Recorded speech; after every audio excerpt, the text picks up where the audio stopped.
जमहूरी मुआशरे तो होते ही बहस से हैं, सवाल से है, कारकर्दगी से हैं। बरतानिया में 10 सालों में 5 या 6 या 7 वज़ीर आज़म आ गए, चले गए। क्या हो गया है वहाँ? क्या क़यामत टूटी है वहाँ? क्यों शहबाज शरीफ अपनी मुद्दत पूरी करेंगे अगर उनकी कारकर्दगी ठीक नहीं है? क्यों हम उनको अपने सर पर मुसल्लत रखेंगे अगर उनकी कारकर्दगी ठीक नहीं है? तो पहली बात तो ये। दूसरा, मोहसिन नकवी साहब के नज़र एक शेर करता हूँ कि खुर्द का नाम जनू पड़ गया, जनू का खुर्द, जो चाहे आपका हुस्न करिश्मा साज करे, जो चाहे आपका हुस्न करिश्मा साज करे। मोहसिन नकवी साहब चंद दिन भी आप खड़े नहीं रह पाए अपने कदमों पर, चंद दिन सिर्फ। दुख हुआ और अफसोस हुआ आपके ताज़ा तरीन बयान पर, ताज़ा तरीन अक़वाले ज़र्री पर।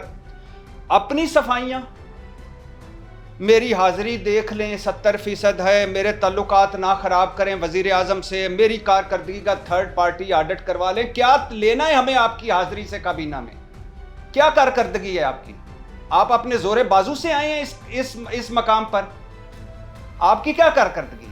बैसियत चेयरमैन पीसीबी आपकी क्या कारकर्दगी है? वनडे में हमारी क्या रैंकिंग है हमारी टीम की? टेस्ट में हमारी क्या रैंकिंग है? T20 में हमारी क्या रैंकिंग है? बैसियत वजीर दाखिला आपकी क्या रैंकिंग है? क्या मुल्क का सवा सत्यानाश हो चुका है? और किधर है वो SHO जिसने बलूचिस्तान के हालात दुरुस्त करने थे?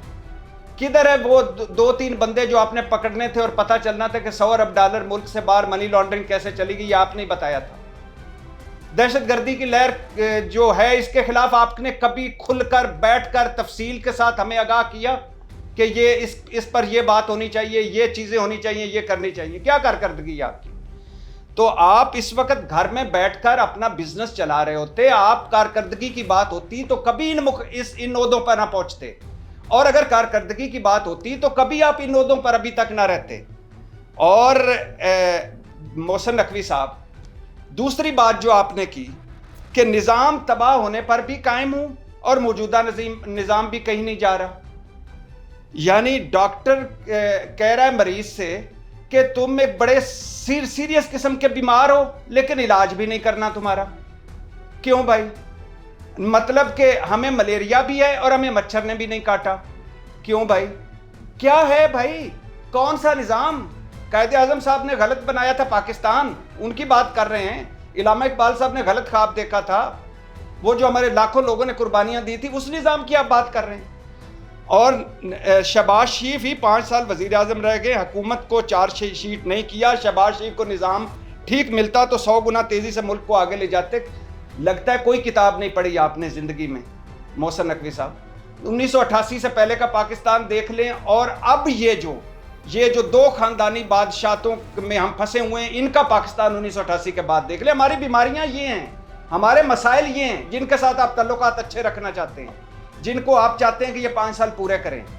एक के आप मुंह बोले बेटे हैं, दूसरे के साथ आप ताल्लुकात खराब नहीं करना चाहते, तो ना लड़ते पाकिस्तान का मुकदमा। हम तो जी रहे थे, रो रहे थे, हंस रहे थे, जी रहे थे। आपने हमें कहा था कि ये तबाह हो चुका है, खराब हो चुका है, कुछ कर लें। वज़ीर आज़म तो सिर्फ फायर फाइटिंग करते हैं, तो कुछ कर लें वरना काकरोच इकट्ठे होकर ये सब कुछ उलट देंगे। आपने बताया था, तो खड़े रहते हैं ना अपने कदमों पर। मुल्क तो है तो सब है ना। हमने शहबाज शरीफ साहब की तस्वीर को सलूट मारने या आसिफ अली जरदारी साहब की तस्वीर को क्यों हम ये मुसल्लत रखना चाहते हैं इन पर, जब इनकी कारकर्दगी ठीक नहीं? मिफ्ता इस्माइल साहब, आखिरी बात, मिफ्ता इस्माइल साहब अभी कल बता रहे थे कि इस मुल्क में 4 सालों में 40,000 अरब कर्जा लिया गया है और 75 सालों में 45,000 अरब कर्जा लिया गया है।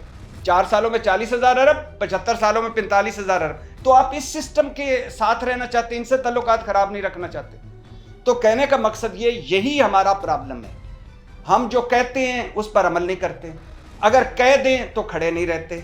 और अगर, क्योंकि मुल्क तो किसी को कोई प्यारा नहीं है, ताल्लुकात प्यारे हैं, अपनी वजारतें प्यारी हैं, तो फिर वज़ीर आज़म का मसला नहीं है तो फिर मोहसिन नकवी साहब का मसला है। कम अज़ कम वो इस्तीफ़ा दे दें, उनको अपना मसला लग रहा होगा। वज़ीर आज़म शहबाज शरीफ, पीपल्स पार्टी, नून लीग, जी मैं करता हूँ, नून लीग, पीपल्स पार्टी पिछले 30-35 सालों से चेहरे बदल कर इक़्तिदार में आ रहे हैं। 2 खानदानी बादशाह थे, इन्होंने ही तो निज़ाम तबाह किया है, इन्होंने ही तो पाकिस्तान तबाह किया है। وہ ان کے ساتھ کھڑے ہوئے ہیں کہ نہیں جی ان کو نہ چھیڑیے گا. تو پھر کیا کریں نظام تب؟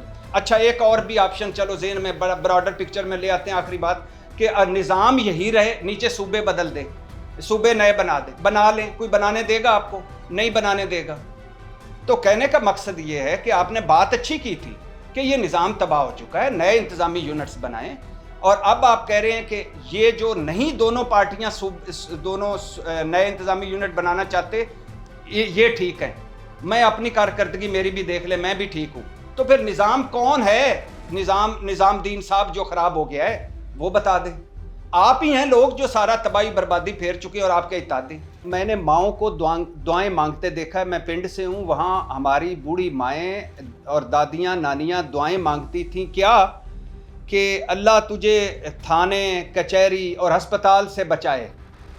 اور پوری دنیا میں یہ تینوں چیزیں ریلیف گاہیں ہیں. بیمار ہوتا ہے بندہ اسپتال جاتا ہے, اللہ شفا دیتا ہے, کوئی مسئلہ ہوتا ہے تھانے جاتا ہے, اس کی سنی جاتی ہے, عدالت جاتا ہے, اس کے حق میں انصاف ہوتا ہے. یہاں کیا ہے؟ مائیں دعائیں مانگتی ہیں کہ اللہ تمہیں ان تینوں چیزوں سے محفوظ رکھے. پہلی بات. دوسری بات, یہی جو ڈی آئی جی صاحب ہیں, یہ رضا ڈار پر بھی انہوں نے ایک پریس کانفرنس کی دھواں دھار قسم کی, اور یہی ہمارے رپورٹ کارڈ میں ہوا کہ کیا media ball to ball commentary کر رہا ہے رضا ڈار کی, بڑا ویجیلنٹ ہے میڈیا. کدھر ہے جی ویجیلنٹ میڈیا؟ کدھر ہے رضا ڈار کیس؟ کدھر ہے ڈی آئی جی صاحب جو فرنٹ فٹ پہ کھیل رہے تھے اور ہر بال کو چھکا مار رہے تھے؟ اور یہ مجھے اس ڈی آئی جی نے سمجھانا ہے کہ میرے گھر کی کوئی خاتون کب آئے تھانے میں. آپ گھر کیوں نہیں چلے جاتے استعفے دے کے؟ چلے جائیں گھر. اگر آپ نے نیچے درندے پالے ہوئے ہیں, اگر آپ نے نیچے انسان نما بھیڑیے پالے ہوئے ہیں, تو آپ گھر چلے جائیں. ہم پیسے دیتے ہیں آپ کو, ہم تنخواہیں دیتے ہیں ہم آپ کو, ہم نے آپ کا اپنا پیٹ کاٹ کے آپ کو تھانوں میں آپ کو وردیاں پہنائی, آپ ہم پہ ہی الٹا, ہماری خواتین ہی نہیں محفوظ آپ سے. یہ اور اوپر سے آپ مغرب سے پہلے, مغرب کے بعد, مغرب سے پہلے. آئین پاکستان ہے کہ نہیں ہے؟ قانون ہے کہ نہیں ہے؟ آپ کی وردی کی کوئی ڈیوٹی ہے کہ نہیں ہے؟ تو یہ کوئی ڈیوٹی ہے آپ کی؟ کیوں مغرب سے پہلے, کیوں مغرب کے بعد, کیوں کوئی اس کے گھر جاؤ, کیوں اس کے گھر نہ جاؤ, تھانے میں کیوں نہ جاؤ, تھانے میں کیوں نہ میری بیٹی, میری بہن, میری ماں جائے اور جا کر وہ فخر سے جا کے ایس ایچ او کو کہے کہ یہ کرو, اور وہ ایس ایچ او کیوں نہ سمجھے میری ماں, میری بیٹی, میری بہن کو اپنی ماں, اپنی بیٹی, اپنی بہن. پہلی بات. دوسری بات, یہ اسلامی جمہوریہ پاکستان ہے, یہ مریم نواز کا پنجاب ہے جہاں خواتین ان کی ریڈ لائن ہے. کیا سی سی ڈی کے حوالے کیا جائے گا یہ کیس؟ کیا نیفے میں چلے گا پستول؟ کیا باقی جو سارے ہیں وہ ان کو بچاتے ہوئے پولیس مقابلہ ہوگا اور یہ مارا جائے گا؟ اور تھانے میں اور معذور لڑکی کے ساتھ, مجھے تو یہ اے ایس آئی معذور لگتا ہے, لڑکی معذور نہیں لگتی. تھانے میں اور اتنے لوگوں کے سامنے, شرم سے ڈوب مرو. اوپر سے ہمیں تبلیغیں کرتے ہو کہ اس وقت آنا, اس وقت نہیں آنا, اوپر سے بتاتے ہو.